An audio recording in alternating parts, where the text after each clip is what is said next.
from OC Living, and today I wanted to practice poses in yoga that will open your back and release any tension in the back. A lot of times the back gets frozen or gets stiff if we do heavy work, or if you're a biker. So it could be a couple different things. It could be your psoas tight, it could be your hamstring are tight, right? So it tends to be what is above it and what's below it. So, one place compensates to another. So yoga, I find that yoga, especially if we can hold a pose for a minute to even 3 minutes. If you practice long enough, we sometimes hold poses for 10 minutes with proper alignment. And my intention today is really to open the heart chakra. A lot of times that we spiritually close the heart is something we hide or something we're uncomfortable with, or there's pain that we protect. And in yoga, we sort of want to face everything that comes up. Of course, you're not going to open your heart fully the first day, but you're going to start aiming towards opening the heart to the sky. And this is involved, shoulder blades back, chest is open, opening up the personal power, which is the third chakra, and then learning to sort of go in slightly, right? Tucking the chin, shoulders back, chest is open. It's almost like your elbows to the side and you're holding bags of weight. So you kind of create some tension, some muscular energy around the shoulder blades. So we'll start and we'll play and we'll see, the way I work is one pose flow to another pose is very much naturally, organically choreographed. And just flow with me for a few minutes, okay? So I might be starting in something that could be really intense on the thigh. If you practice a long time, this is actually gets to be a super comfortable pose for me. Virasana, it's sort of Vira is another word of warrior. So we're gonna sit on the edge of the block, okay? You kind of want to have your anus back, and your pubic should be like an infinite shape. You want to sit right on your pubic bone. That was probably one of the first alignment that I got that changed my whole practice of yoga.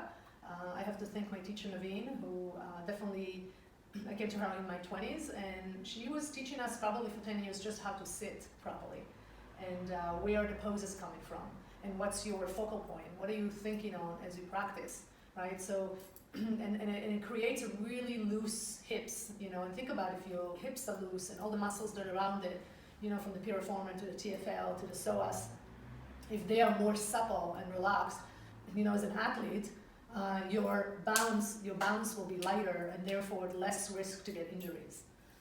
So we sat here for a minute while I'm talking. The second pose is going to be, you're going to go back. If you see, I use blocks. One, kind of where the shoulder blades are, and the other one for my head. Tuck the chin slightly, so you're not fully open. There's a little bit of a tuck of the chin, and there's a curve in the back of the neck. Chest open, heart open.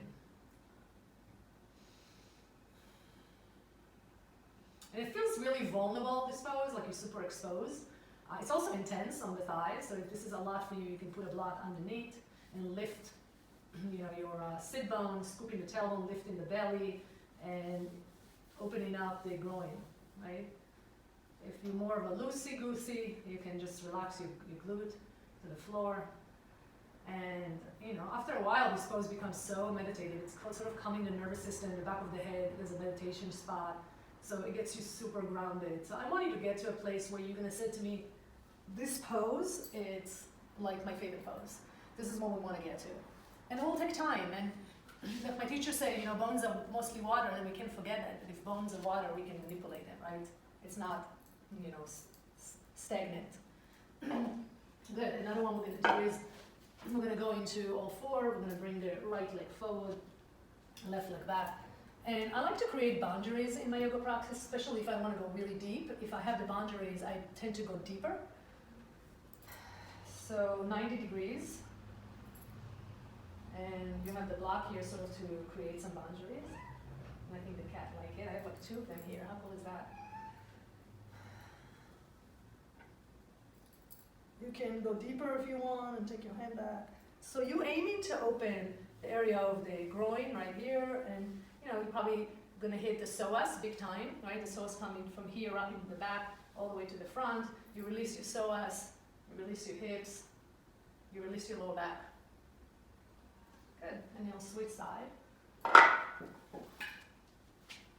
You can do downward facing dog in between with bent knees. So sit on the back, chest is open. Use the blocks if you have the blocks, give you a little more height. You can lower the blocks too, more comfortable. And this is like a 60-degree triangle. I'm going to use the opposite hand to hold the outside of the ankle, and I'm going to twist. And I'm going to switch side and twist. Now we'll do it again. I like it without the blocks because I love to feel the contact of my hands to the floor. I feel more stable. But eventually again, and think about putting your chin in your armpit. You know, everything fits, right? And second side. Good. And then I'm going to take my left leg forward. You can also play putting the block on your sit bone versus on your thigh. Make sure your foot is in, your knee is in. And take it back. Shoulder back, chest open. Open it up. You can bring your arm up, all variation. You can even keep your chest on your thigh and have that contact. That feels good too. So just play with it. Get super organic with it. Take it forward.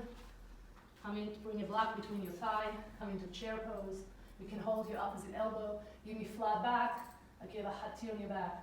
Squeeze the block together. Squeeze, squeeze, squeeze, squeeze, squeeze, squeeze. And then come all the way up. You can do 5 of those. Inhale, flat back. Then a little bit up, open up the heart. Exhale down. Relax your head. And come all the way. You can do a few of those. Definitely create, the Utkatasana creates some heat in the body. And as you do it, you want to make sure that you sit on the back big time and your upper body is opening up from the heart. So this is your focal point right now when you're doing this back bend. I think this is good for today. What do you think?